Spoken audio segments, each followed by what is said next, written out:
नमस्कार, CM24 live news मध्ये आपलं स्वागत आहे। मी संपादक संजय कुमारजी गायकवाड। पाहूया आजच्या काही ठळक घडामोडी।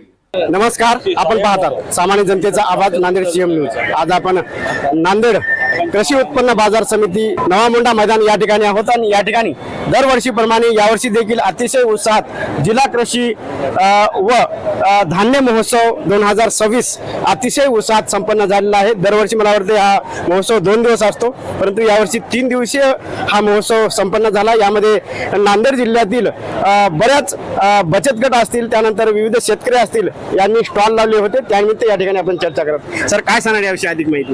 या 3 दिवसीय जिल्हा कृषी व धान्य महोत्सवामध्ये आपल्या जिल्ह्यातील शेतकरी बांधवांनी तसेच परिसरातील जिल्ह्यातील शेतकरी बांधवांनी 150 पेक्षा अधिक स्टॉल या ठिकाणी उभारणी केली आणि या 3 दिवसीय महोत्सवामध्ये जवळपास 1.5 ते 2 कोटी रुपयाची विक्रीची उलाढाल या महोत्सवाच्या माध्यमातून झालेली आहे। या ठिकाणी या स्टॉलची म्हणजे या महोत्सवाची उद्घाटन प्रक्रिया केव्हा झाली आणि कुणाच्या हस्ते झाली? दिनांक 15 मार्चला रविवारी आपल्या जिल्ह्यातील खासदार महोदय, आपल्या महाराष्ट्राचे माजी मुख्यमंत्री श्री अशोकरावजी चव्हाण साहेब, त्याचप्रमाणे खासदार महोदय श्री रवींद्र चव्हाण साहेब यांनी या ठिकाणी उपस्थित दर्शवली। उद्घाटन कार्यक्रम अतिशय थाटात संपन्न झाला आणि त्यांनी आपल्या जिल्ह्यातील प्रगतशील महिला शेतकऱ्यांचा, त्याचप्रमाणे यंत्रधारक शेतकऱ्यांचा यथोचित सन्मान केला आणि आपल्या महोत्सवाचे एक आनंद द्विगुणित केला। या ठिकाणी जे स्टॉल लावले होते ते सरासरी किती स्टॉल होते? साधारणतः 150 पेक्षा अधिक शेतकरी बांधवांचे, शेतकरी गटाचे, शेतकरी कंपन्यांचे, काही कृषी विज्ञान केंद्र आहे, हरिद्रा आहे, रेशीम विभाग आहे, मत्स्य उत्पादन विभाग आहे, अशा प्रकारचे त्यांनी जवळपास 150 स्टॉल या ठिकाणी लागले होते। यंत्रअवजारे सुद्धा स्टॉल लागले आणि बायोचार सारखे किंवा नैसर्गिक शेतीचं मॉडेल, पाणलोटचं मॉडेल, जलतरा मॉडेल, पिकांचे लाईव्ह सॅम्पल, उत्कृष्ट पिकांचे, अशा प्रकारचे खूप विविध नाविन्यपूर्ण आणि वेगळ्या विविधतापूर्ण स्टॉल या ठिकाणी लागलेले आहेत। या ठिकाणी मला वाटतं हे कृषी धान्य व महोत्सव हा दरवर्षी संपन्न होतो। तर या ठिकाणी जे आपल्या जिल्ह्यातील विविध शेतकरी आहेत त्यांना अनेक जे प्रक्रिया आहेत, जे अनेक प्रगतशील शेतकरी आहेत त्यांचा संबंध यावा, त्यांचा संवाद व्हावा व त्यांनी देखील याप्रमाणे आपली देखील शेती कशा प्रकारे करावी हे त्यांच्या लक्षात यावं, माहिती व्हावं, आधुनिक शेती त्यांची व्हावी याकरता प्रयत्न केला जातो। तर यावर्षी किती शेतकऱ्यांनी याचा लाभ घेतला असं आपल्याला वाटतं? या वर्षी आपण या ठिकाणी शेतकरी शास्त्रज्ञांचे सुसंवाद कार्यशाळा या कार्यशाळेच्या माध्यमातून शेतकरी बांधवांना आपल्या शेतीमध्ये कृत्रिम बुद्धिमत्तेचा वापर, त्याद्वारे पिकांची उत्पादन वाढ, रेशीम शेती, मत्स्योत्पादन, बायोचार निर्मिती अशा नाविन्यपूर्ण गोष्टीवर मार्गदर्शन केलं। सॉईल मिनी टेस्टिंग लॅबचं मॉडेल ठेवलंय। या ठिकाणी काही इलेक्ट्रिक पॉवर टिलर सारखे नवीन यंत्र अवजारे या ठिकाणी आपण शेतकरी बांधवांना माहिती दिली। आपल्या जिल्ह्यातील सोहाई तालुक्यातील शेतकरी बांधवांनी या महोत्सवास अतिशय उत्स्फूर्त प्रतिसाद दिला आणि आपल्या शहरातील नागरिकांनी सुद्धा शेतकरी मालाची मोठ्या प्रमाणामध्ये खरेदी केली। या ठिकाणी आपण प्रधानमंत्री सूक्ष्म अन्न प्रक्रिया उद्योग योजनेमध्ये आपण खरेदीदार विक्रेता संमेलन सुद्धा या ठिकाणी आयोजित केलं आणि त्या माध्यमातून बायर सेलर यांची आपसात जवळपास 1 कोटी रुपयापेक्षा जास्त किमतीचे खरेदीचे करार झाले। तर हे एक अतिशय या जिल्हा महोत्सवाचं अतिशय लक्षणीय कार्य आहे। उत्कृष्ट यश या ठिकाणी लाभलं आहे आणि आपल्या जिल्ह्यातील जवळपास हजारो शेतकरी बांधवांनी, म्हणजे बरेच शेतकरी बांधव कृषी विभागामार्फत वाहनामार्फत आले होते, वाहनाद्वारे आले होते आणि बरेच शेतकरी बांधव स्वइच्छेने प्रचार प्रसिद्धी केल्यामुळे आले। तरी हजारो शेतकरी बांधवांनी या महोत्सवात उपस्थिती दर्शवली। 3 दिवसीय परिसंवाद या ठिकाणी आमचा 11 ते सायंकाळी 6 पर्यंत सातत्यानं सुरू होता आणि या स्टेजवर सातत्यानं शेतकरी बांधवांसाठी आम्ही चांगल्या प्रकारचे उपक्रम, कृषी विज्ञान केंद्र असो, कृषी विद्यापीठ असो, हरिद्रा असो, रेशीम मत्स्य विभाग असो, इव्हन अन्न व औषध प्रशासन असो, यांच्या माध्यमातून आम्ही शेतकरी बांधवांना यथोचित मार्गदर्शन केले। शेतीची प्रक्रिया, पॅकिंग, ब्रँडिंग आणि त्याची विक्री या 4 गोष्टीवर आम्ही या महोत्सवामध्ये विशेष भर दिलेला आहे। या ठिकाणी मला वाटतं शेतकऱ्यांना बरेचसे असे ॲप आहेत मोबाईलद्वारे की जे घरी बसून देखील माहिती घेता येईल, परंतु त्यांच्या व्यतिरिक्त या ठिकाणी अशी काय वेगळी माहिती होती की जी शेतकऱ्यांना मिळाली? कृषी विभागामार्फत महाविस्तार ॲप आपल्या जिल्ह्यामध्ये जवळपास 1.25 लाख जास्त शेतकऱ्यांनी डाउनलोड करून वापर करीत आहे आणि आपला हा 3 दिवसीय कृषी व धान्य महोत्सव असतो। 3 दिवस आपल्या शहरातील आणि जिल्ह्यातील नागरिक या ठिकाणी येतात, खरेदी करतात आणि जातात। परंतु आपल्या शेतकरी बांधवांचा आपल्या ग्राहकाशी एक कायमस्वरूपी नाळ जोडावी, संपर्क कायमस्वरूपी स्थापित राहावा यासाठी आम्ही ॲमेझॉन फ्लिपकार्टच्या धर्तीवरच नांदेड कृषी महोत्सव .in नावाचं पोर्टल विकसित केले आणि त्याचं लवकरच ॲपमध्ये सुद्धा आपण रूपांतरण करणार आहोत. आणि जेणेकरून आपल्या जिल्ह्यातील सर्व नगरवासी आहेत, ग्राहक आहेत, डॉक्टर्स आहेत, शासकीय अधिकारी कर्मचारी आहेत, यांना आपल्या शेतकरी बांधवांचा जो काही सेंद्रिय भाजीपाला आहे, फळे आहे, शेतमाल आहे, तर या शेतमालाची आपल्या ग्राहकांना थेट विक्री करता यावी वर्षभर 365 दिवस, 3 दिवसच नव्हे तर, आणि शेतकरी बांधवांना अधिकचे 2 पैसे मिळावे आणि आपल्या ग्राहकांना सुद्धा स्वस्तामध्ये शेतमाल मिळावा आणि व्यापाऱ्यांच्या खिशामध्ये जे काही मध्यस्थांचं मार्जिन जाते ते त्याचा फायदा आपल्या ग्राहकांना आणि शेतकऱ्यांना दोघांनाही व्हावा या उद्देशानं आपण हे नांदेड कृषी महोत्सव .in नावाचं पोर्टल विकसित केलंय आणि लवकरच आम्ही त्याचं ॲप सुद्धा लॉन्च करणार आहोत. या ठिकाणी या कृषी महोत्सवामध्ये बरेच शेतकरी होते, त्यानंतर बरेच बचत गट देखील होते.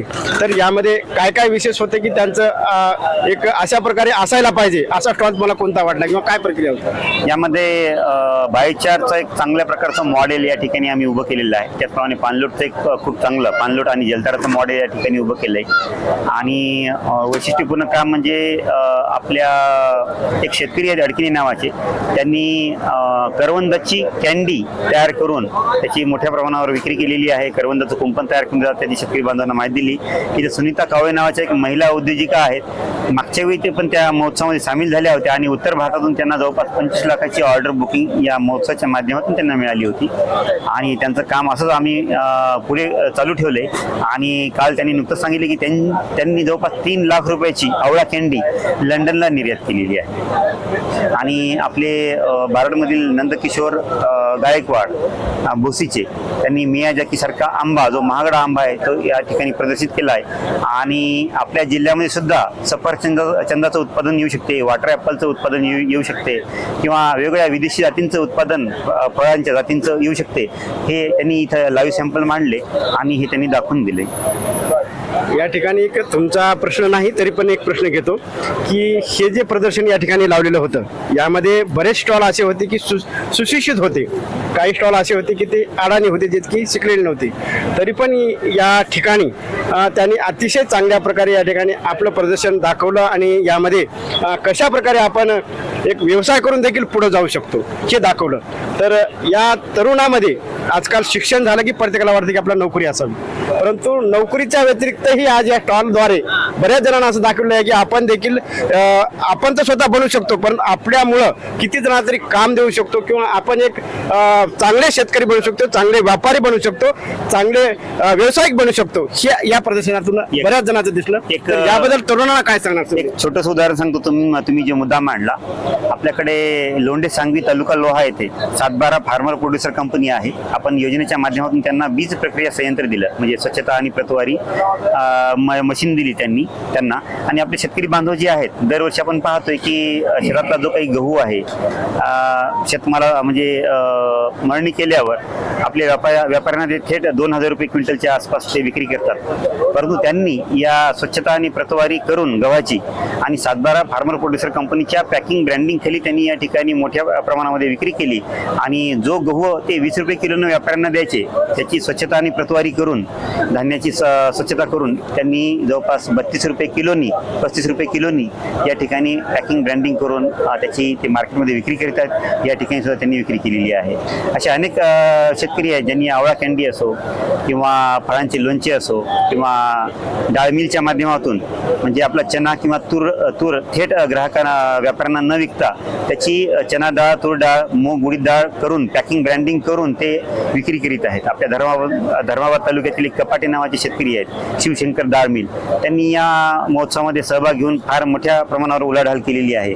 तर अशा प्रकारे शेतकरी बांधवांनी आणि नवयुवकांनी आपला जो काही शेतमाल आहे तो कच्च्या स्वरूपामध्ये ॲज इट इज न विकता त्याची जर प्राथमिक प्रक्रिया केली, त्याचं पॅकिंग ब्रँडिंग केलं आणि विक्रीचं तंत्र जर अवगत जर केलं तर एक चांगल्या प्रकारे नफा कमवता येऊ शकतो. त्याची खूप सारे उदाहरणं या महोत्सवाच्या माध्यमातून आपल्या जिल्ह्यातील इतर शेतकरी बांधवांनी या ठिकाणी अनुभवली आहे. नक्कीच या ठिकाणी आज जो या ठिकाणी स्टॉल लावले होते आणि आपण जो शेतकऱ्याचा माल आहे तो व्यापाऱ्यांना न देता डायरेक्ट या ठिकाणी आला आणि त्यांना जे योग्य किंमत आहे ती देखील मिळाली आणि त्यानंतर जे खरेदी करणार आहेत त्याला देखील मिक्सित किंवा मिक्सिंग माल न करता या ठिकाणी अतिशय चांगल्या प्रकारे माल मिळाला. तर यावर्षी जे स्टॉलला आले होते आणि जे शेतकरी आले होते स्टॉल लावण्यासाठी, त्यानंतर बचत गटचे आले होते, त्यानंतर खरेदीसाठी देखील आले होते, त्या सर्वांना काय संदेश द्याल की पुढच्या वर्षी देखील याच्यापेक्षा जास्त स्टॉल यायला पाहिजे? यावेळी जवळपास 150 पेक्षा अधिक शेतकरी वैयक्तिक शेतकऱ्यांनी, शेतकरी गटांनी, शेतकरी कंपन्यांनी आणि यंत्रधारकांनी, कृषी विज्ञान केंद्र, शासकीय महामंडळं आहेत या सगळ्यांनी स्टॉल लावले आणि अशा प्रकारच्या म्हणजे भौतिक कृषी महोत्सवावर अवलंबून न राहता आता हे युग ह्या ऑनलाईन आहे, डिजिटल तंत्रज्ञानाचं युग आहे. तर या डिजिटल तंत्रज्ञानाचा लाभ घेऊन ॲमेझॉन, फ्लिपकार्ट सारखे किंवा OLX, उबेर, ओला सारखी जी मंडळी ऑनलाईन प्लॅटफॉर्मचा वापर करून आपल्या उत्पादनांची ग्राहकांना थेट विक्री करतात, तर हेच तंत्र आता शेतकरी बांधवांनी आता आत्मसात करण्याची गरज आहे. आणि त्याचाच भाग म्हणून आपण नांदेड कृषी महोत्सव .in नावाचं पोर्टल तयार केलंय आणि कृषी महोत्सव 3 दिवसीय असं नसो त्या माध्यमातून आम्ही शेतकऱ्यांचं डिजिटल डॉक्युमेंटेशन करीत आहोत, त्यांच्या उत्पन्नांची आम्ही ऑनलाईन मांडणी करीत आहोत आणि आपले शेतकऱ्यांचे जे उत्पादनं आहेत ते ग्राहकापर्यंत थेट पोहोचवित आहोत. तर अशा प्रकारचं काम आपण आपल्या जिल्ह्यामध्ये सुरू केलेलं आहे. नक्कीच या ठिकाणी ही माहिती शेतकऱ्यांना मिळाली असेल, यामधून बऱ्याच शेतकऱ्यांना या माहितीचा लाभ देखील होईल. या ठिकाणी CM न्यूज साठी संजय कुमारजी गायकवाड, धन्यवाद.